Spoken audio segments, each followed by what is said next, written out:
Hey, everybody. Welcome back. Excited for today. I've got my friend, Dr. Tyler Panzner. I'm so excited to have you today, brother.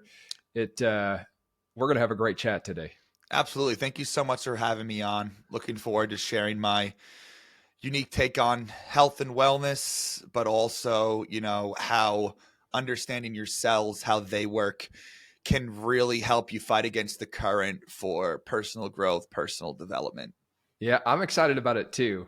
I know we've chatted a few times on Instagram, but as I started looking more and more into you, I mean, you have an extensive background in terms of, I think, cellular biology, molecular biology, neuroscience. I mean, it's amazing to see all the stuff that you've been studying up to this point and becoming well versed in. So I know we're going to have fun today for sure. Let's start with this. I know your focus is helping people really, I guess, optimizing their health. How do they live their best self? And you do that in a unique way for sure, which of course we'll talk about that. But when you think about, I guess for you, when you think about becoming maybe the healthiest version of yourself, what comes to mind for you? Yeah, I think the physical health, Hmm. the mental health, but I also think spiritual health is immensely, immensely important.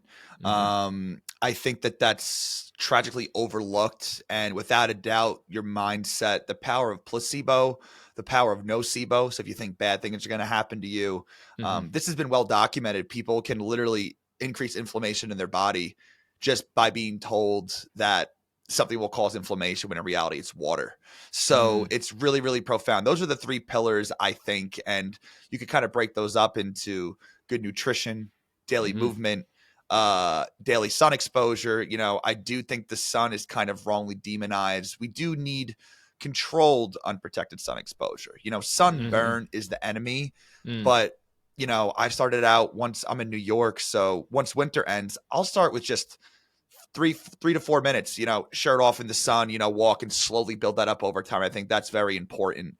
Hmm. And then also just having genuine connections, having Mm. friends, family that you can be your authentic self around. I think a lot of people today's day and age, there's a lot of yes men and people pleasers, yes women, and a lot of people have these friends they've had for their whole life, for decades, for Hmm. years, and they'll bother each other and they won't speak up about it. It can lead to resentment. And I really do think that when you're not speaking your truth Hmm. and this could be your close friend, it's not like, someone you don't like, but they do some things or mannerisms that bother you a bit and you just bottle that up and don't bring it to their attention. I do think that can skew how you view that person long term over time and kind of view them in more of a negative tint, a negative lens to that. So I'm always the type of guy, I have no problem, respectfully, of course, rocking the boat a little bit, airing out, concerns I have, this and that, because then it's just smooth Hmm. sailing. You feel genuinely connected.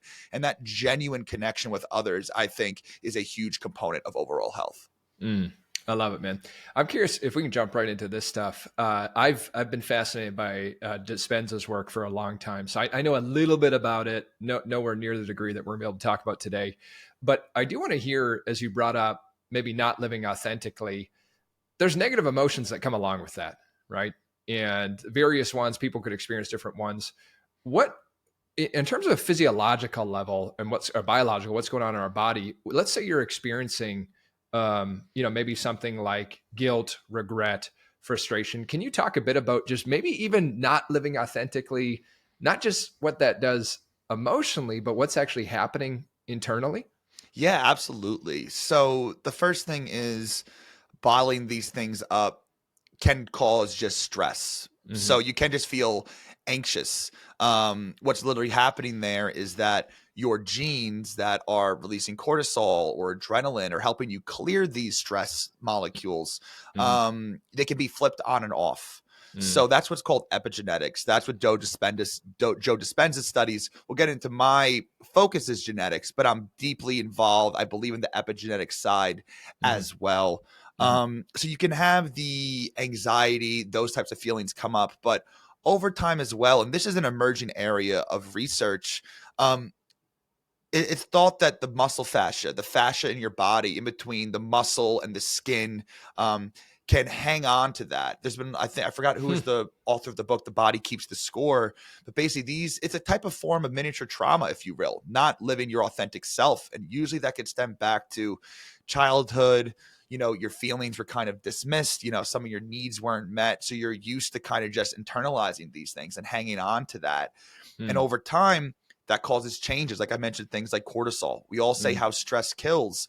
There have been studies that people, this is more so with more intense, childhood trauma events, but they'll have lasting changes in their cortisol system late into life that Really? lead to these diseases. A lot of these chronic diseases are linked to chronically elevated cortisol levels. So I view it as a miniature version of that, if that makes sense. So like, obviously, Sure. some really intense childhood trauma will be more intense to you and imprinting to your body and your cells versus just, when you're 30 years old or 25 years old and you're just not being honest with your friends and bottling those things up.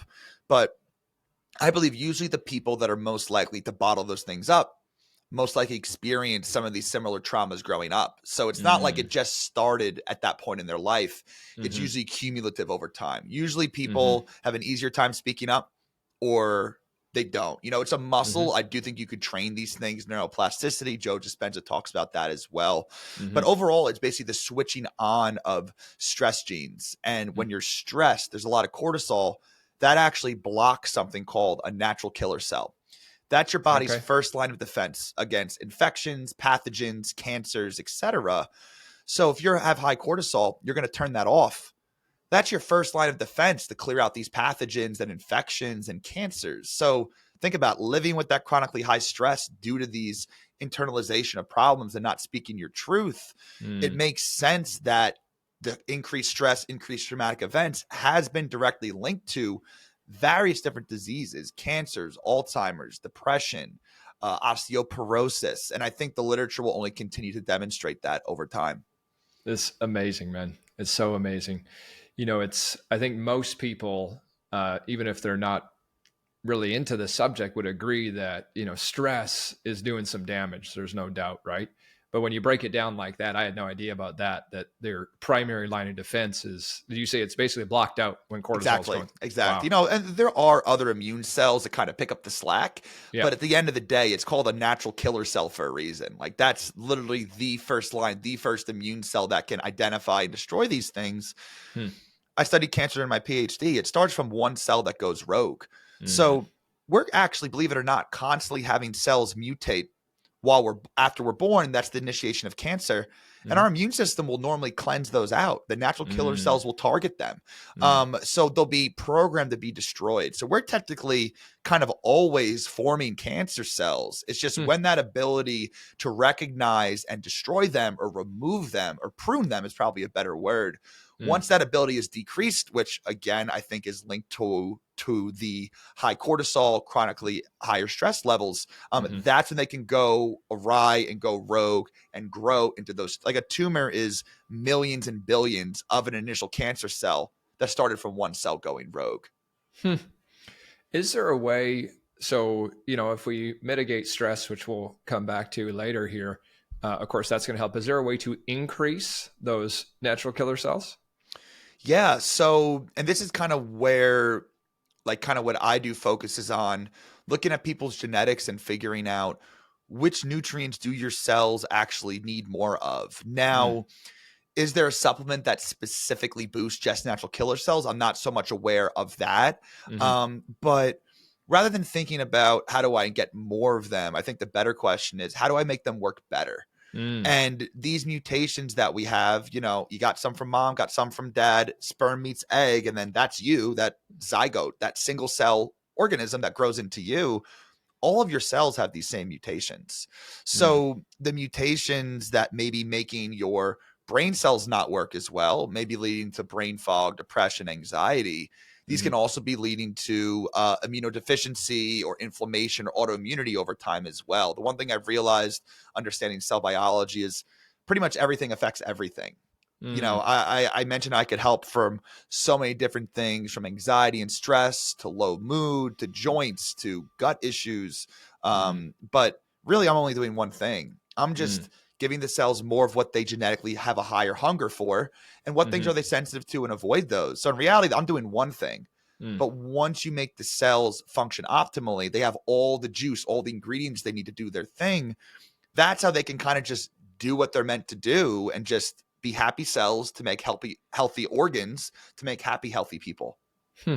I like it. How different are we? I understand that the answers probably vary, but from each individual to each individual, when it comes to what you may recommend that, hey, for this, how often are you seeing overlap? How different are things? You understand what I'm asking? Yeah, absolutely. Absolutely. So, the mutations that I focus on, a lot of clinical labs, like the regular doctor, will focus on like very, very severe mutations. I used to work as an analyst in a genetics lab where we would sequence, the unborn child for severe deficiencies or severe mutations where the child probably won't, make it beyond a couple of hours outside of the womb. So that's Hmm. kind of when most people think of mutations, that's what they're thinking about. They're thinking of, those rare mutations that are extremely detrimental on their own.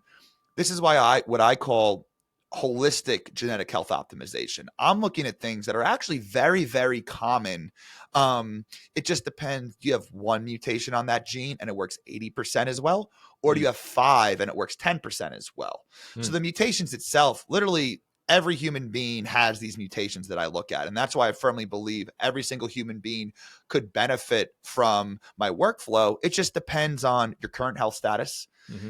how poor is your health, and Mm. also depends what you want out of life. Some Mm. people, not everyone wants to be, high performer, CEO, all those types of things, which is totally fine. Happiness is the goal. As long as you're happy, you're Hmm. winning. Hmm. But or some people just want to not have joint pain so they can play with their grandkids. You know what I mean? So Sure. these mutations are very, very common. We're talking 50+% of the population can have these mutations. Wow. But again, it's not just about one mutation. The platform I use looks at 83 million mutations, and then the AI kind of sorts a lot of it together. I layer my own expertise on top of that. Hmm. And again, figure out, does your vitamin D pathway have 4 mutations, which everyone has these mutations, or do you have like 17 mutations? So Hmm. that can dictate what priority, how urgent do we address that pathway? Because we all have these mutations. There's always another mutation you can support. There's always Hmm. another supplement you can take. But at a certain point, you can only take so many things. So how do you sort Hmm. through what's Hmm. the most bang for your buck? And Hmm. that's really what I work with my clients to try and figure out. Yeah, let's talk a bit about, because I want to have a bit of a better understanding myself. So I come to you, yeah, I mean, at this point in my life, I don't feel like there's any health issues, but I want Mhm. to optimize. So Yep. there's me that comes to optimize. So let's use me as an example. So I just want to feel better. Yep. I just want more energy. I want to have less stress, happier, everything. So tell me your process. I come to you. What does it actually look like to work with you? Yeah, absolutely. So I'll order the DNA kit right to your door. Hmm. Usually takes a day or two. You literally open it up. It's pre-registered. Open up the tube, spit in the tube, send it back. Hmm. Takes around a month for the results to come in. Hmm. Once those results come in, I pull all of the best parts of that. Hmm. I'm manually searching genes that aren't in those reports. Hmm. And I call what I do hyper personalized, not just personalized, because a lot of companies out there will say, you have this one mutation, so you should take this supplement. Hmm. Well, what if that supplement that does fix that mutation, what if it also pulls iron out of your body? Hmm. And what if you're genetically prone to anemia, which is low iron? Hmm. That can make you very, very sick. And this is what I see very often. And this is where my background in pharmacology, I'm an expert on how things affect cells. Hmm. So these supplement companies, they'll just put anti-inflammatory, brain health, gut health. Any supplement does dozens of things in the body, if not hundreds. Hmm. So how do you make sure that one mechanism that it does might serve you, but those three others might be detrimental to you? So Hmm. it's not just like a carbon copy printout. Here's your stuff. I'm kind of like on the front lines here, piecing this together for you. And then Hmm. we have an hour-long call where we're discussing, I'm educating you about the language of your body, the genetic language of your body, not just here, all the pills, go ahead and take these.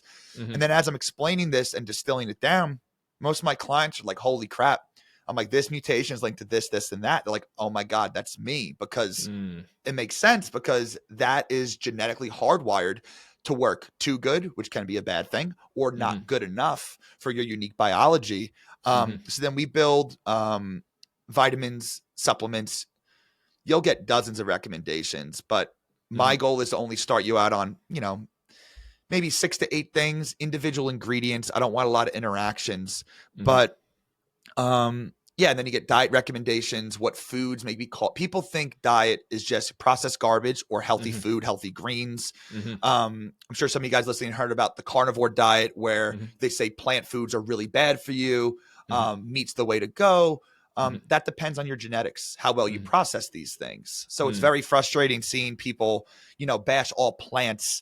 Sure. If you can handle the plants genetically, which we can figure out, then they make sense for you. Certain vegetables, certain naturally occurring chemicals in foods, not man-made, no pesticides, that are naturally in the foods, in Mm-hmm. very healthy foods, Mm-hmm. may cause inflammation due to your unique DNA. So also telling you which foods that you should maybe try to avoid, not because they're toxic for you, not because they're not healthy for you. It's just because your mutation makes you not process that as well. So then kind of, I write a toddler proof protocol. People get very confused working with genetic doctors in the past, because it's like, here's all this stuff. It's overwhelming. It's literally, have some of this powder in the morning, have 2 pills of this, 1 pill of this with breakfast. So it's literally toddler proof, as easy as possible for you to understand. So all you need to do is just follow through, and then pretty much, book follow-ups is needed with blood work, those types of things. And most people are on their way after that. I love it, man. That's so cool. I'm excited. We're going to chat more about it. Absolutely. So what you're saying too is, when you're looking at the DNA, I just want to reiterate this. I know it was clear, but you're actually able to tell, because of that, from the gene sequencing, which foods are more beneficial, less beneficial, based on, really. Yeah. And, a lot of people too, there's the whole other side of which diet is the best for fat loss. Yeah. That data is a lot more preliminary. I don't really, regarding meals, I don't do like meal plans I could help you get more energy. I could help your muscles have more stamina in the gym, but I don't do, the full blown meal plan. This type of food might help you lose more weight because it's a little more murky. Can the data come out and be promising? Absolutely. But yes, more so which foods have nutrients you need more of, and more importantly, which foods have things in them that your body doesn't process very well. Doesn't mean you can never have them ever, but I've had so many people, like coffee and apple cider vinegar are 2 things I commonly see messing people up. Coffee is very, very high in histamine. Histamine is what causes allergies, but it also can cause anxiety, brain fog. I don't know if you ever seen that meme. It's about when you have caffeine and it doesn't wake you up, but it raises your heart rate. No. It's some meme of like a skeleton in a chair, like being like, I don't know, like cracked out or something. And it's when you have the caffeine, you don't feel that awake or sharp, but your heart rate goes up. And people share, I see it shared all the time.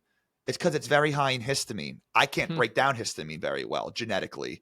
So I actually I never felt good having coffee. A lot of people I work with, they're like, oh no, coffee's fine. I'm like, listen, let's try you on a natural caffeine pill with breakfast in the morning. After a few weeks, try the coffee again. They feel a lot better. And then they go back to it. They're like, that is messing me up a little bit, because most people are constantly inflamed. It's very hard to read your body if you don't know what normal feels like. You need that contrast. What does normal feel like? Then you can identify what messes you up. Most people are messed up 95, 100% of the time. So it's very hard to navigate that. It's fascinating. I just turned 37 last week, 8 days ago. Happy birthday. Thank you. And I told myself, for this year, the year of 37, there was 2 things I wanted to remove entirely for a year, just to see. So 0 alcohol and then 0 coffee. And any caffeine or just green coffee tea. particularly? Green tea. Okay. Yeah. And so I found, for me, coffee, it was pretty evident to me that for me personally, probably a little more prone to getting a little bit more shakes in my hands. Which is genetic as well. That's something we could look at as well. Caffeine-related anxiety. Okay. That receptor that caffeine binds to can be mutated. So you can be much more prone to anxiety from that. Wow. And, there's different forms of caffeine. Teocrine is one. It's from the same family of plants. It's a lot smoother. So if people don't Yeah. do well on caffeine, Yeah. you can try that, or the green tea as well, because a lot of times you don't actually need that much caffeine if you're sleeping good, taking care. I mean, I take maybe 200 milligrams of caffeine. So that's like one strong cup of coffee, 2 weak Mm. ones. Mm-hmm. First thing in the morning, I'm off to the gym. I'm buzzing the whole day. You know what I mean? No crash. Yeah. Yep. Hmm. Yep. That's probably the biggest thing I've noticed switching from coffee to just green tea is number one, I never get the shakes anymore, ever. I mean, it's only been 8 days, but number two, I've noticed there haven't been any of the afternoon crashes either for me too. So yeah, that's really cool, man. That's really cool. We were talking beforehand, and I'm actually quite interested because often when you've come from a heavy science background, a lot of what you do, of course, is research, data, and everything, right? I want to see the facts. And often people think that if I'm very scientific, that it can almost be antagonistic to spirituality. Yes. And what I love, just even in the brief interaction about it, is that that's not the way you're looking at it. And so I want to hear your perspective of how does that merge your two worlds together? Yeah, absolutely. I'm very vocal. Kind of one of my little catchphrases. It's not spirit or science. It's both. I firmly believe whether you call it vibes, energies, frequencies, I definitely think there is some other layer of connectivity that we can't quantify yet. I don't even know how many decades or lifetimes or centuries it'll be till we could quantify these things. But once you get more in tune with yourself, you can be more sensitive to things and sensitive to people's, it's been proven that your heart generates an electromagnetic field that extends 4 to 5 feet further from your body. This has been demonstrated in the Heart Institute. Yeah. So we know that there are energetic fields around us. And a lot of these things that like mindfulness and breath work and meditation, these all literally turn on a gene called the BDNF gene. That's literally like fertilizer for your brain cells. So it literally helps you grow brain cells. And they've done studies. Yes. Yeah. It's basically meditation is almost voluntary control of gene expression, which is really wild when you think about it that way. They've done studies on the brain structures of monks that have meditated for decades, and literally their frontal lobe, hippocampus can literally be enlarged due to practicing that mindfulness.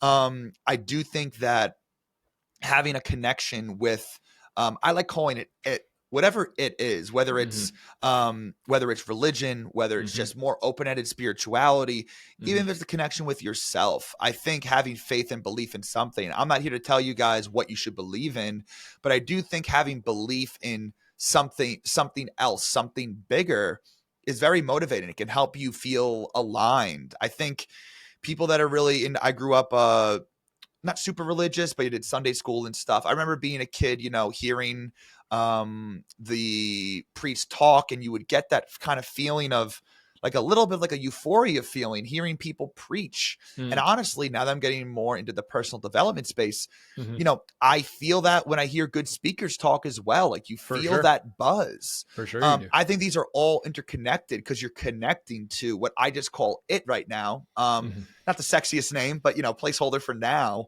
And I do think that plugging into that is very important for helping turn on good genes and turn off bad ones. They've done studies that people that were atheists that became religious and practiced their faith had lower risk. I believe it was for depression. I don't want to misspeak. I think it was another inflammatory condition, because they have this belief in something bigger, higher. And I do think that can kind of like the Joe Dispenza work, the belief in these things, the belief that you can change actually helps your cells work better. If you're believing, if you're trying to manifest something and you believe in it fully, I believe your cells turn on genes that make you more motivated, less inflamed, and you're able to do more work, more higher quality work for longer periods of time because you're inspired. So part of manifestation is your belief makes your cells work better, so you can work harder towards the goal. The other half is, and this is what we can't really prove at all currently, the universe kind of throwing a bone your way because you've been believing in yourself. You can't really quantify Like I told you before this, I went viral on Facebook from 1 to 45,000 followers last weekend. Mm-hmm. And literally the past week or two, I've been giving myself a lot more grace and just, I'm trying to build this huge thing and revolutionize healthcare and all these things, but like it's a journey, and giving myself more grace to be a little imperfect. And, you want to enjoy the journey of life as well. So still working very hard, but not beating myself up so much. Mm-hmm. And, I can't prove they're connected, but, I finally gave myself grace, and a week or so later, I go viral like I never have before, which is just, to me, it's like, is it a coincidence? Would I just more relax so I made better content that went viral? Right. Was it the universe throwing me a bone? And this is why I don't doubt anything at this point. Like if there's no data on something at this point, I don't doubt anything at face value. I'm like, sure, I don't know. You know what I mean? And I feel like that's being open-minded. Like that is a good way to look at things, because that avoids going down the paths of, hate and judgment and bring up these negative emotions, which turn on the bad genes. Mm-hmm. Yep. I'm big in the personal and spiritual growth. That's really my industry. Yep. And one of the things that's fascinated me is I love learning from people like yourself that have all these amazing resources that have shown that science does say this. And I also love studying ancient wisdom. And what I love is how I'm noticing more and more as more discoveries are made, is that the two are not antagonistic, but instead one and the same, right? Absolutely. Science, we're studying, okay, well, this effect was created. How? Whereas to me, spirit, source, whatever you choose to call it, is, well, that's kind of like the cause. Now, we don't know how to explain that yet, but to me, that's exactly what it is, though, right? And so we're learning more and more about how our world truly works and how reality truly is. So it's amazing stuff. I love that. What would you say? I'm listening or I'm watching this, and everything you're saying is saying, hey, I'm looking for more. I want to optimize. I've got some health challenges, and I know the best thing would be just go talk to you, get in the program so they can learn it. What would you say are a couple general things? We've talked about some already, but general things, no matter what's going on in someone's life, that, hey, if you started with these few things, or is there even a perhaps supplement or two that you do recommend that someone could start no matter what? Yeah, absolutely. And as I mentioned initially, I think they've done studies doing 3 5-minute walks after each meal is more beneficial than doing 1 15-minute walk. So Really? Interesting. even if you can it helps with digestion, it helps with anxiety, it helps the brain kind of center itself. And it doesn't have to be after every meal, but getting out in the sun, even if it's for 5 minutes twice a day, I think there's that. I also think that getting food allergy testing is actually something I've seen help a lot of my clients. I personally used to struggle with really bad brain fog, anxiety, sleep issues. And turns out that I was severely allergic to foods I ate every day and severely allergic to mice. And I actually worked with them every day pretty much for 6 years straight. I thought I was being like poisoned at my lab. I felt so horrible. I'm like, what's going on? Wow. And I had to go doctor after doctor, and they were kind of like, can you test me for allergies? They're like, no, you don't have hives. You don't have anaphylaxis. You're not sneezing. My histamine issue, my allergies went to my brain and caused those issues for me. Wow. So you want to get a skin prick test, not a food sensitivity test, a food allergy skin prick test. I have clients where it doesn't turn up anything, but I also have clients where, oh, wow, like those eggs I was eating was the cause for, or a contributor at least, to my skin issues or the brain fog. So that's something I kind of recommend across the board to people. I also recommend just getting regular blood work in general, even just a basic sort of panel. And then optimizing sleep is just really hugely important as well. I know that's a very broad tip, sleep better. But I'm personally a big fan of melatonin supplementation. I think it's really wrongly demonized. It tells your body to make glutathione, the number one antioxidant in your body. Everyone talks about, especially in the holistic space, you want to get more glutathione, take glutathione supplements. Well, melatonin is what tells your body to make this antioxidant. I have many mutations. I don't secrete as much melatonin at nighttime due to my mutation. I'm also not as sensitive to the melatonin I release at nighttime. So it's like a double whammy there. So I like the under the tongue liquid melatonin start with 0.5 milligram. People really overdo it. They sell 20 times that dose, and people try it. They're like, oh, I'm groggy, and they throw it out Mm, the window. I mm, think low dose of that can be beneficial as well. But mm, getting that sun exposure during the morning, during the day, getting a little bit of movement in, mm, I think that's the bare minimum. And then, before I work with people, I ask them, are you getting those things in? Now, obviously, everyone doesn't have time to do an hour-long jog every day. I get that. mm, But even those little things can make you feel better. mm. I'll go for a walk and I'm like, wow, I want to go for another one now, Yeah. because it's like Yeah. once you get in that zone, it's like now I used to hate doing cardio. Mm, Now I look forward to going outside and doing that. I feel so much better. And it's incremental over time. It's not gonna be like the first walk. It's like, oh wow, everything's better. But mm, yeah, those are some general things. And I also think that magnesium is a pretty good supplement across the board. mm, Mutations in how you absorb magnesium are very common. So you could eat let's say the recommended amount was a gram of magnesium, throwing out a number here. mm, You consume a gram of magnesium through food. mm, Maybe you only absorb half of that. So unless you're eating a lot of extra magnesium, you could be deficient. mm, Magnesium helps us sleep. It helps us grow brain cells. It regulates stress. So and then stress will actually make you pee out your magnesium. So imagine mm, if you absorb less of it and then you pee out extra of it, you're mm, going to be living with a deficiency there. mm, I really love magnesium L-threonate and mm, glycinate. mm, Those are my two favorite types. But yeah, magnesium is something that I think is pretty inert that people can try for a couple of weeks or a month and see how they feel.